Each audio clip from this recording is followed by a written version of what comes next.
What up, everybody? Coming to you from my favorite coffee shop in the world, Studious. Hope you guys enjoy the vlog. Peace. Hey, yo. Hey, showdown, and we got this, so let's go supersonic. Stay ballin', regardless. Yo, why are you stalling? Why you so afraid to stop? I really love this place, though. All the trees you see around this place, besides the cocoa palms, are basically garbage trees, and they all need to go. There's an avocado tree there too. That one's going to be a little harder, but yeah, those are the ones that, even that avocado tree that's not producing, if I cut it just down to about this high, Yeah. then you graft it in. I can graft in 3 different kinds of avocados on one tree. Mm-hmm. Which Whoa. you can do 4, but I want to do 3. What does that mean?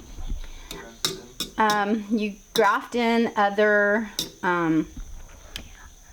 avocado How does that work? into the existing avocado stump that's there. And then I can actually have 3 or 4 different avocados being produced from one tree. That's cool. Which is amazing. I haven't been known to have a green thumb, but I'm learning. I'm willing to learn, and I'm wanting to learn, and I'm wanting to become a great gardener. Yes. and green thumb, because I feel like, this isn't something they taught us when we were kids, No. but I feel like it's something that everyone should know how to do. Yeah. Everyone needs to know, as an adult, how to garden and how to cook. You got to be able to feed yourself. Yeah. And what is truly becoming self-sustainable? But, Yeah. gardening, growing your own food, and cooking it. Really, that's just basic. And we're not taught these things, and we rely upon, mass production type, corporate bullshit type farmers, and these foods that are processed and not even good for you that they're selling Yeah. in the stores, food like products. It's just is going to big conglomerate corporations and the 1%, when the 99% we need to be able to feed ourselves. Right. If Monsanto takes over all of the food, then we got to save our seeds. We got to be able to feed ourselves Right. before the whole all of the food is destroyed, because Yeah. that's kind of the way it's going. But we can turn that around. And so this is us doing that. Just little baby steps, like you said.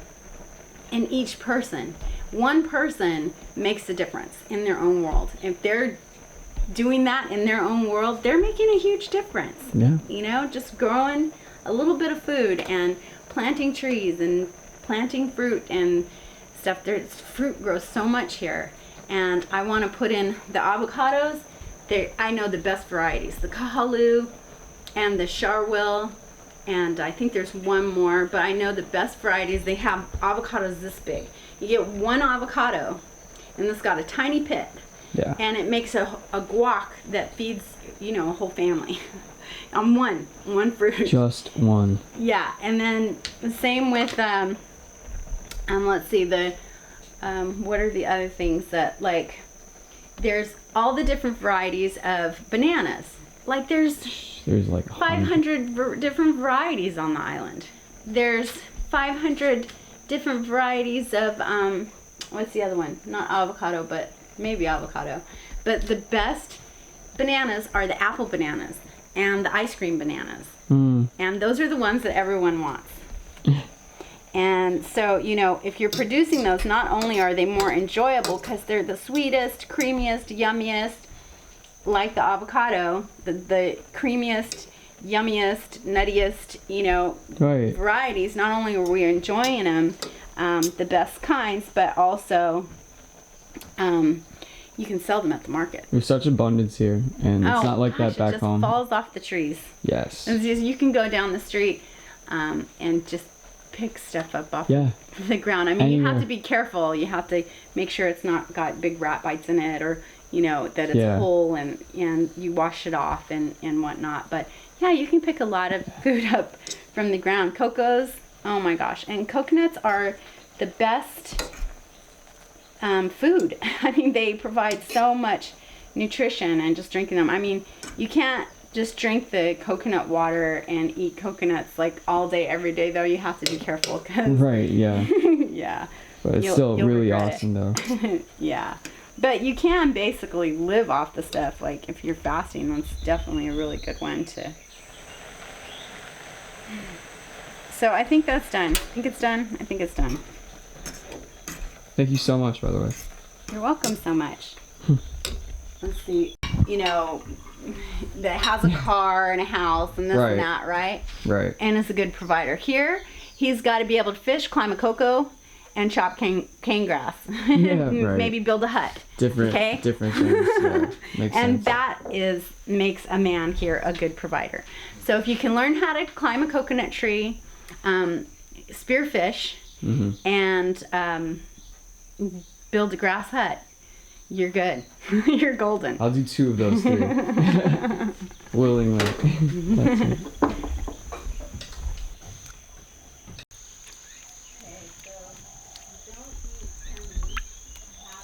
What do you think of this place? It's cool. It's chill. It's like I don't know. I dig it. It's got good potential. You ready to do that? Yeah, why not? Right. To help out, right? Yeah. Being a helping hand, man. Yeah. Dude, nice cone, by the way. I see it. The party hat. Like So it's kind of really cool like, having you guys here, because you guys are FOB. What'd you say? And, you know, I've only been here 5 years, but it's really cool to like educate you guys on the things of the island and the things that I've learned, because then I think, wow, man, I really have learned a lot. Yeah. Like, who would have known? Coconut sugar, you know, there we go. which is good for you. Yeah. Unlike refined sugar, this is actually good for you. Yes. So I should probably give you another. Refined sugar is And terrible. just learning Coconut learning sugar. about the fruits. You can live here forever and still not know everything about the different varieties of fruits that are on the island, because there's Ooh. so many. I caught that. I'll take it. But because I ran Yeah, a thanks, man. fruit stand at the market, What did you do at the market? I ran a fruit stand for a distributing company, which I'm going to probably starting up my own distributing company. I know a lot about the different varieties and what the best stuff is, the most coveted stuff on the island that like everybody wants. So Awesome. Distributing? Let's see what happens. Alright, that's cool. how's that? Yeah, thank you. I'm going to make myself up some. Go do your Yeah, thing. really, thank you very much. Yeah. You really don't get too hot in the jungle as long as you have good air. Airflow. I'm out on the porch and on a hot day, and it's much better. But in here it gets so stuffy and it gets so hot, and it's because there's not good airflow. So I thought, why didn't he put any windows on that side of that wall? Like, I hate that it's a solid wall, but then someone told me that the south wind comes in and that's when it knocks everything over. Usually the wind comes from the ocean, which that's Makai over there, that's the ocean. Right. And I can hear it, by the way, at night. I can hear it crashing, the waves crashing. That's nice. Yeah, it's pretty awesome. So therapeutic. If you're really quiet, you can hear it during the day too, especially when there's good surf. Yeah. But this last little storm, tropical storm Darby that came through, the neighbor said the south wind came in and it like knocked over the patio furniture. It took some tiles off of the deck roof and stuff like that. So I guess it's a good thing that I'm protected. I Were wasn't you here? affected at all. I Were was you here. here? I was here. While that storm came through? Yeah, but I also did like this this little prayer. It was right after, it was a trip because my birthday was like the next day or something. It was right after we did that spiritual cleansing and the energy clearing. And I came in and I Of this space.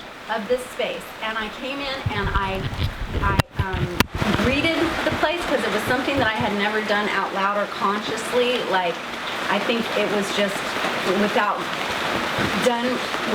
saying, you know, because I brought my peace here and I rested my peace upon this place. but I didn't say it. So I came in and I greeted the house. I know I've been welcomed by the Aina, so I received my welcome, and I greeted the place and rested my peace upon the place and said, I bring my peace, and my peace I will leave here. Even if I leave this place, I'm hoping that the next people that come here will be, just the most awesome people for the land, for the neighbors, for everyone to get along in community. And so I bring my peace and I leave my peace.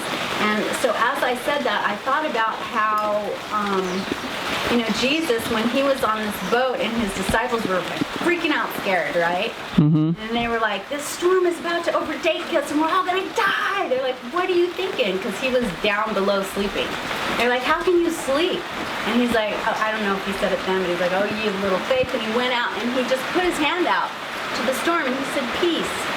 And that's how he calms the storm in our hearts, and or whatever divine source. I don't like to label it, but it's a story that is inspiring. And so I said that as I was in my bed doing this prayer thing and finishing the whole day of the cleansing, and I was completing it. And the storm was picking up, and the wind was blowing the palm leaves over here on the side, and it just came in my window as I'm laying in bed, and I'm like, great, I'm not going to be able to sleep. I don't have a warm enough blanket. It's coming in, it's making me cold. It's coming in my window. The storm's starting to pick up, and I said this, I was reminded of that story. I said this, and about, leaving my peace here, and it calmed, and the storm went around. It went to this side of the place, and it went around that way. And I could hear it over there. But from that point on, nothing touched the house.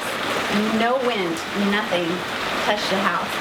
And then the thing is that we don't realize who we are and how much power that we actually have. And that the words that we speak are super important. And so, call it coincidence or whatever. Maybe I'm down in a little, gully here, but it was coming in my window and it was making me cold, and I was going, great, I got to get up and get a blanket now.